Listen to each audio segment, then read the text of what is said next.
உதயநிதி ஸ்டாலினுக்கு நான் சொல்றேன், நீ சரியான ஆளா இருந்தா உன் வாயிலிருந்து கெட் அவுட் மோடி நீ சொல்லிப்பாரு. தமிழ்நாட்டுக்கு வந்தாவே ஆங்கிலத்தில் பேசுறாங்க ஐயா. இந்த மனுஷன் தமிழ்நாட்டுக்கு வந்தாவே ஹிந்தியில பேசுறது இல்லை. ஆங்கில தமிழ்நாட்டில் மக்கள் அரசு மரத்து கீழே அமர்ந்து படிக்கிறாங்களே, எங்கேயா பிண்டிங்க காணா? மோடி 2190 கோடி கொடுக்கல. யாராவது ஒரு இந்திக்காரன் வட இந்தியாவில இருந்து தமிழ்நாட்டை பத்தி தப்பா நீங்க பேசி பார்த்திருக்கீங்களா? தமிழக வெற்றி கழகத்தினுடைய தலைவர் நடத்தக்கூடிய சொந்த பள்ளி சிபிஎஸ்இ பள்ளியில ஹிந்தி இருக்குது ஐயா. 10 ஆண்டுகள்ல காங்கிரஸ் ஆட்சி தமிழகத்திற்கு நேரடியாக கொடுத்த பணம் திட்டம் மூலமாக இல்லை, பணமாக கொடுத்தது 1,52,000 கோடி. 11 ஆண்டுகள்ல நாம் நேரடியாக தமிழக அரசுக்கு மோடி ஐயா கொடுத்தது 6,14,000 கோடி. 5 மடங்கு அதிகமாக மாநிலத்திற்கு, தமிழகத்திற்கு மட்டுமே பாரத பிரதமர் நரேந்திர மோடி அவங்க கொடுத்திருக்கிறாங்க. இதனை முதலமைச்சர் சொல்றார், ஆமா முதலமைச்சர் அவர்களே, உங்க மருமக சபரீஷன் கோடி கோடியா சம்பாதிக்கிறனால இந்த 12 லட்சம் ரூபாய்க்கு கீழே வரமாட்டார், அதனால உங்களுக்கு கோபமா? இல்ல உங்க மகன் நடத்தக்கூடிய ரெட் ஜெயின்ஸ் நிறுவனம் அவர்களுக்கு வரி விகிப்பு வைத்திருக்கிறாங்க, அவங்களும் 12 லட்சத்துக்குள்ள வரமாட்டாங்கன்னு கோபமா?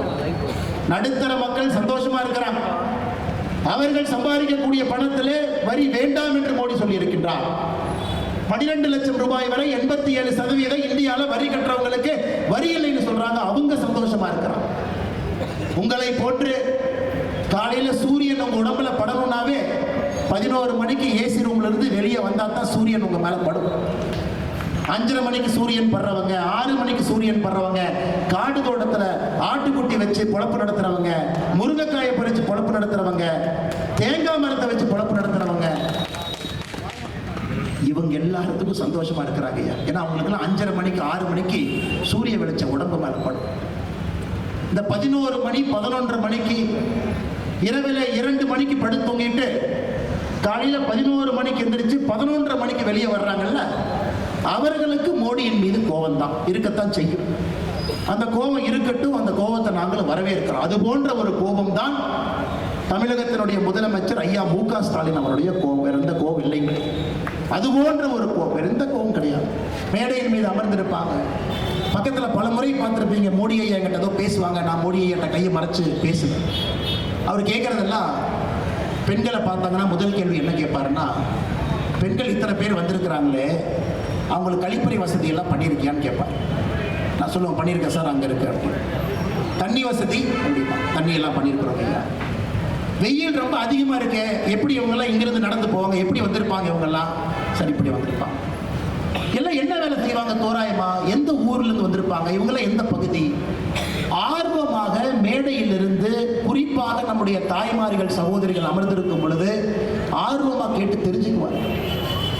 போன பிறகு சில நேரத்தில் அவங்க கூட வந்திருக்கிற டீம் வெளியே போய் செக் பண்ணுவாங்க, போதுமான தண்ணீர் வசதி இருக்கிறதா, போதுமான கழிப்பறை வசதி இருக்காங்க. எங்கேயாவது குற்றம் குறை இருந்தால் நேரடியாக டெல்லியிலிருந்து தொலைபேசி மூலமாக அழைத்து அதை சுட்டி காட்டுவார். ஒரு பிரதமர், ஒரு நாட்டினுடைய பிரதமர் ட்ரம்புக்கு நேரடியாக, ட்ரம்ப் சேர தூக்கி பின்னாடி போடுறார்.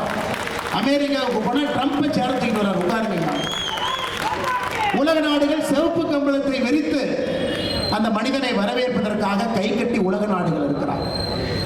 இன்னைக்கு இந்தியாவில் கட்டார் நாட்டினுடைய எமீர் இருக்கிறார், இஸ்லாமிய நாட்டினுடைய ஒரு மிக முக்கிய தலைவர். அந்த தலைவரை வரவேற்பதற்காக பிரதமர் மோடி அவர்களே விமான நிலையத்துக்கு போய் அந்த தலைவரை வரவேற்கிறார். விமான நிலையத்திற்கு போய் மோடி நிற்கிறார். காரணம், ஒரு இஸ்லாமிய நாட்டின் மீது எந்த அளவுக்கு நட்பான உணர்வு பாரத பிரதமர் நரேந்திர மோடி அவர்கள் வைத்திருக்கின்றார்கள் என்பதெல்லாம் சாட்சிங்க. இங்க இருக்கக்கூடிய அலப்பற பசங்க சொந்த ஊரை தாண்டினா அவங்க யாருமே மக்களுக்கு தெரியாது. சொந்த ஊரை தாண்டி நான் அல்ல கையில வச்சுட்டு முன்னாடி அண்ணன் வர்றாருன்னு சொன்னா தான் அண்ணன் வர்றாருன்னு 4 பேருக்கு தெரியும். இந்த அல்ல கைக ஐயா, நான் திமுக ஸ்டைலுக்கு மாறிட்டு தப்பா நினைச்சிட்டேன். இந்த அல்ல கைக பாரத பிரதமர் நரேந்திர மோடி அவர்களை பார்த்து குற்றம் சுமத்துறாங்க. உதயநிதி ஸ்டாலின் சொல்றாரு, நேற்று முன்தினம் மோடி மட்டும் தமிழ்நாட்டுக்கு வந்தாருன்னா முதல்ல நாங்க கோ பேக் மோடின்னு சொன்னோம், நாங்க இன்னும் கெட் அவுட் மோடின்னு சொல்லுவோம். உதயநிதி ஸ்டாலினுக்கு நான் சொல்றேன், நீ சரியான ஆளா இருந்தா, சரியான ஆளா நீ இருந்தா உன் வாயில இருந்து கெட் அவுட் மோடி நீ சொல்லிப்பார். இல்ல எங்க அப்பா முதலமைச்சர், எங்க தாத்தா 5 முறை முதலமைச்சர், நீ சொல்லி பாடுற பார்க்கணும். நீ சொல்லிப்பாரு. நீ சொல்லி வாயிலிருந்து எங்களுடைய உலக தலைவரை எங்க தாத்தா முதலமைச்சர், அப்பா முதலமைச்சர், எங்க அப்பா சிட்டிங் முதலமைச்சர், நான் சிட்டிங் துணை முதலமைச்சர் சொல்ற பார்க்கணும். சொல்லு. நீ மந்தாளத்து கேட்ல சொன்னேன் 2 நாட்களுக்கு முன்பு நீ என்ன சொன்ன? சென்னையில் கெட் அவுட் மோடி, வெளியே போடா மோடின்னு சொல்லுவாராம். உன் வீட்டுக்கு வெளியே வந்து பால்டாயின் பாபு நஷ்டம் சொல்லுவார். நீ சொல்லுகின்ற அதே பாஷையில நான் பேசுறேன். உனக்கு ஒரு உலக தலைவரை மதிக்க தெரியல. ஒரு கத்துக்குட்டி காலையில 11:30 மணிக்கு தான் உன் மேல வெயிலே படும். நீ சூரியனை நேரா பார்த்தது கூட கிடையாது. சூரியன் மேல வந்தாக்கா இப்படி பார்க்கிற ஆள் நீ. சூரியனை பார்த்து துப்பி அந்த எச்சல் உன் மேல விழுவும். அப்படிப்பட்ட ஆள் நீ. 3:30 மணிக்கு பிரம்ம முகூர்த்தத்தில் எந்திரிச்சு யோகா பண்ணிட்டு 5 மணிக்கு ஃபைலை திறந்து இந்த நாட்டை ஆட்சி பண்ற ஆள்கிட்ட 11:30 மணிக்கு எந்திரிச்சு நடுவில் மேல சூரியன் இருந்து உழுவுற உனக்கே இவ்வளவு திமிர் இருந்தா, சாதாரண நடுத்தர மக்கள் உழைத்து நாட்டை உருவாக்கக்கூடிய மக்களுக்கு எவ்வளவு திமிர்? அந்த கூஜா தூக்கர் இங்க ஒரு சாராய அமைச்சர் சுத்திட்டு இருக்கார் கரூர். இவனுக்கு எந்த அளவுக்கு ஒரு கேவலமான பேர் வழினா, சாராய அமைச்சருடைய சொந்த தம்பி 1 வருஷமாக காவல்துறையால் தேடப்படக்கூடிய குற்றவாளி. இந்த கொடுமை எங்கேயாச்சும் பார்த்துருக்கீங்களா? இந்தியாவில் எங்கேயாவது இந்த அநியாயத்தை பார்த்துருக்கீங்களா? ஒரு சாராய அமைச்சருடைய சொந்த தம்பி எங்கேயும் இல்லை, சென்னையில் ஈசிஆர் ரோட்ல தான் இருக்கார். தமிழ்நாடு காவல்துறை வந்தால் காலையில் பிடிச்சிட்டு போய்க்கலாம். பட் எனக்கு ஒரு கொஞ்ச நாளைக்கு வெளியே இருந்தால் நல்லதுதாங்க. எவ்வளோ கொஞ்ச நாளைக்கு வெளியே இருக்குன்னு தான் நானும் பொறுத்துக்கிட்டு இருக்கேன். எலெக்ஷன்லாம் வருது, கொஞ்ச நாளைக்கு வெளியே இருக்கு, அப்போ பார்த்துக்கலாம். சொந்த இந்த மாவட்டத்தினுடைய பதவி பிரமாணம் எடுத்து அரசியலமைப்பு சட்டத்தின் மீது சத்தியம் செய்து இந்த நாட்டினுடைய சட்டத்தை எல்லாம் காப்புன்னு சொல்லியிருக்கக்கூடிய சாராய அமைச்சருடைய தம்பி காவல்துறையால் தேடப்படக்கூடிய முக்கிய குற்றவாளியா 1 வருஷம் வெளியே.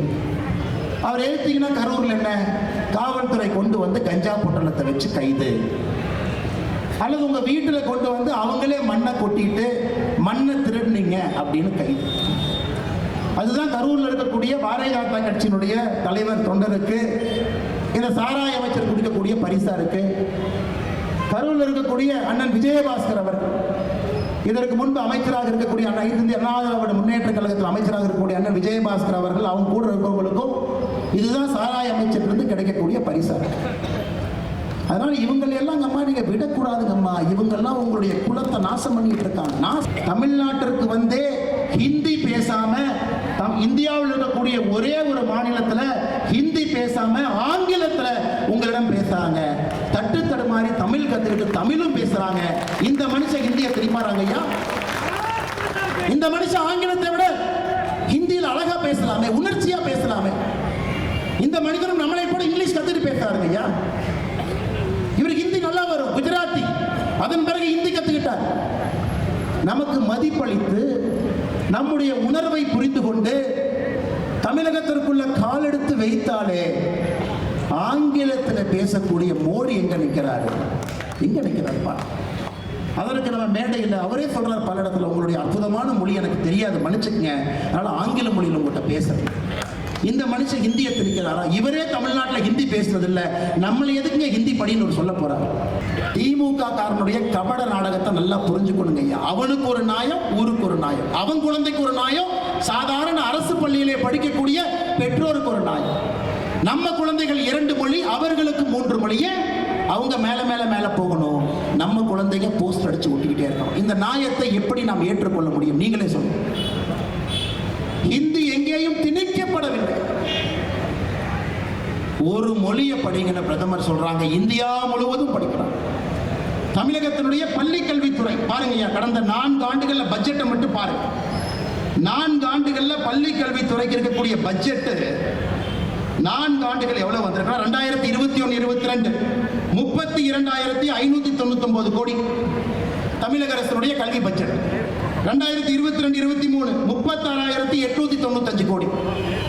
23-24 40,299 கோடி, 24-25 44,000 கோடி. அப்படின்னா கடந்த 4 ஆண்டுகளை மட்டும் பெரியோர்களே தாய்மார்களே பள்ளி கல்வித்துறைக்கு ஒதுக்கப்பட்ட பட்ஜெட் 4 வருஷத்துல மட்டும் 1,53,000 கோடி ரூபாய். இந்த 2,100 கோடியை தூக்கிட்டு வந்திருக்காங்க. 1,53,000 கோடி ரூபாய் பள்ளி கல்வித்துறையினுடைய பட்ஜெட். நாம கேட்கிறோம், எதுக்கு அரசு பள்ளியில டாய்லெட் இல்ல? மோடி 2,190 கோடி கொடுக்கல. நீங்க தான் சொன்னீங்களே ஆட்சிக்கு வந்தா 5 வருஷத்துல 3 லட்சம் பேர் அரசு வேலை வாய்ப்பு கொடுப்போம். எங்கேயா கொடுக்கல? மோடி 2,190 கோடி கொடுக்கல. தமிழ்நாட்டில் மக்கள் அரசு மரத்துக்கு கீழே அமர்ந்து படிக்கிறாங்களே, எங்கேயா பில்டிங்கை காணா? மோடி 2,190 கோடி கொடுக்கல. தமிழ்நாட்டில் 35 மாணவர்களுக்கு ஒரு ஆசிரியர் இருக்கணும் நியாயப்படி. 52% பள்ளியில மட்டும்தாங்க ஐயா 35 மாணவருக்கு ஒரு ஆசிரியர் இருக்காங்க. ஆசிரியர் ரொம்ப குறைவா இருக்கிறார்.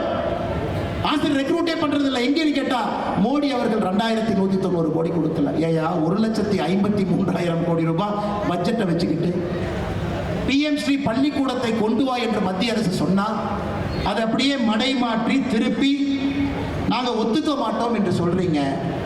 இங்க இருக்கக்கூடிய நடுத்தர மக்கள், ஏழை தாயினுடைய மக்கள், விவசாய பெருமக்களுடைய மக்கள் 3 மொழி படிக்க கூடாது, அவங்க 2 மொழி தான் படிக்கணும், இங்கேயே சுத்திக்கிட்டு. நேற்று அண்ணன் இந்த 2G புகழ் ஆ ராஜா சொல்றாரு, இந்த ஹிந்திக்காரனே ஹிந்தி படிச்சுட்டு தமிழ்நாட்டில் வந்து குப்பை கொட்டிட்டு இருக்கான். ஐயா உழைச்சுதாங்க ஐயா சாப்பிட்றான். ஹிந்திக்காரன் உழைச்சுதானுங்க ஐயா சாப்பிட்றான். ரோட்ல பிச்சையார் எடுக்கிறாங்களாங்க ஐயா.